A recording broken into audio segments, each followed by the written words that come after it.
এইটা को एक्चुअली कहते पेलेट चूल्हा तो यहाँ घर पर आज नहीं वर्षे आगु आणिकी आम घर पर यूज काठ तो ये जड़े हेनी कि ना गैस गैस रुटी सेकिबा ये करवा जहाँ हेले भी हार्मफुल तो से काठ चुली तो आम कर मॉडर्नाइज काठ चूल्हा कहते हैं चले धुआं ना कि ना देखो क्षीर बसची माने कला पड़ार ना तो टेंशन फ्री तो ए जल्दी भी खाइबा रोषे हुए ना ना गैस तो एबे सिना क्राइसिस हैला किंतु आमे बहुत आगुरु आनिके एटा को यूज करूछु किंतु एटा जे आम पई गोटे हेई जिवो बिजनेस गोटे हेई गला कहि गले चले आ एटा को देखे कि हां मोर बुटीक अछि मो कस्टमर भी आसंती एठी जेतेले रुसई करे केतेबेले धरनु कस्टमर आसले कले केतेबेले चाहटे कि केतेबेले कांटेक्ट करिके देले अरे एटा कोनडा करिछु तो सेटा भी माने आमे भी प्रोवाइड भी करूछु जति आरो दरकार आमे आनिके भी तांको दउछु भी किछि असुविधा नाही आम कहीं टेंशन आम तो पैलेट अच्छे जाले रोषे कले गैस ये बहुत ये बायो से तो बायोमास पैलेट ता ना ये देखो केते 2 मिनट है क्षीर फुट सारा आप छाड़ी के जीवेनि गोटे घंटा माने 3 घंटार रोषे गोटे घंटार करदेव आउरी 2 घंटा बंचला मोर किसी टेंशन नहीं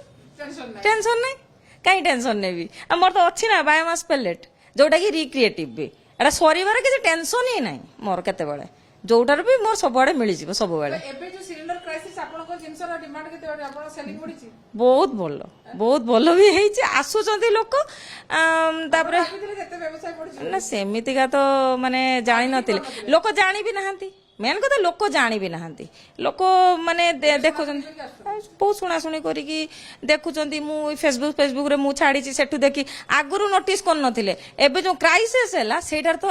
हमको दियो हमको करो हमको ए देखंतु सो देखंतु एटा हला हमर बायोमास पेलेट बेस्ड रो चूल्हाटा ये चूल्हाटा एक्चुअली आपनकर बेस्ट अल्टरनेटिव आपनकर गैस और डीजल रो जोटा कि जेतिकी फोसिल फ्यूल अछि तार रिप्लेसमेंट किंतु लोक जानि नथिले एबे जेतले क्राइसिस आसिला लोक एटा को जानिया को चाहुछन जे अल्टरनेटिव कोन जेमति एनी क्राइसिस आसिले जेमति आपण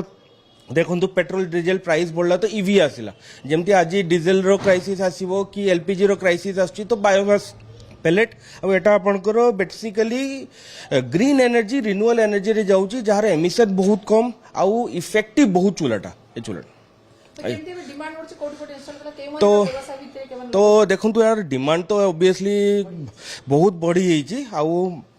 मोर बालेश्वर सब मिक्सचर फैक्ट्री लगी मिठा फैक्ट्री लगी जाइकार केतोड़ा बहुत जगह होटेल इंडस्ट्री लगुच एबे लगुच एबे बहुत डिमांड भी अच्छी लोक चाहूँगी बुकिंग भी अच्छी किंतु सप्लाई ये अच्छी तो आम चेष्टा करूँ जिते हो पार आम लोक को साहाଯ୍य कर प्रॉब्लम टा सॉल्व करने चेष्टा करूँ बायोमास पेलेट रे चलची बायोमास इको फ्रेंडली एटा ग्रीन एनर्जी रे जाउची बायोमास पेलेट एटा गवर्नमेंट रो भी गोटे स्कीम अछि जोटा रिन्यूएबल एनर्जी सेक्टर जेमति आपन को सोलर पैनल लेका होची सही कैटेगरी रे एटा बायोमास पेलेट आसे और एटा को हमें प्रमोट भी करूछु